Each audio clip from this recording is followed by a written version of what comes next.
আজ দেখবেন মেডিকেল বর্জ্য বাণিজ্য নিয়ে ধারাবাহিক পর্বের দ্বিতীয় পর্ব।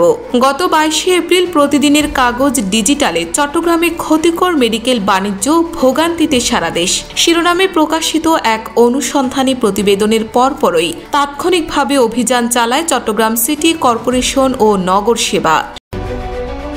কয়েকদিনের জন্য বন্ধ হয় এই অনৈতিক কার্যক্রম।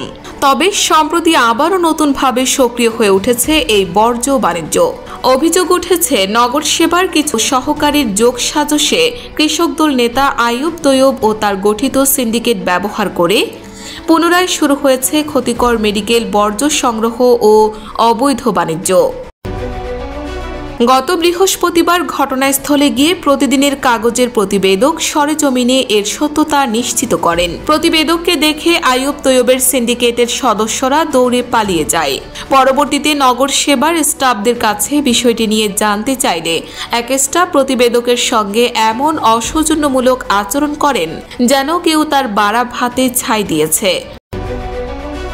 এ বিষয়ে নগর সেবার চেয়ারম্যান প্রথমে অস্বীকার করেন যে বর্তমানে এই ধরনের কোনো সিন্ডিকেট কাজ করছে না। তবে প্রতিবেদকের দেওয়া তথ্য ও প্রমাণ দেখার পর তিনি বলেন, মেডিকেল বর্জ্য নিয়ে যেন কোনো দুর্নীতি না হয় সে বিষয়ে আমরা আবারও সক্রিয় হব। প্রয়োজনীয় সব ধরনের ব্যবস্থা নেওয়া হবে।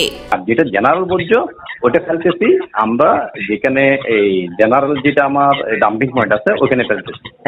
আমরা কি করতেছি, ফেলানোর পরে আমরা গাড়ি দিয়ে ফেলে দিতেছি যাতে কিছু ব্যবস্থা না করে।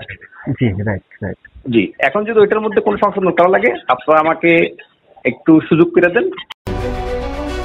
চট্টগ্রামের এই স্বাস্থ্য ঝুঁকিপূর্ণ বর্জ্য বাণিজ্য শুধু স্থানীয় পরিবেশ ও নাগরিকদের জন্যই নয়, বরং দেশের অন্যান্য অঞ্চলেও ভয়াবহ প্রভাব ফেলছে।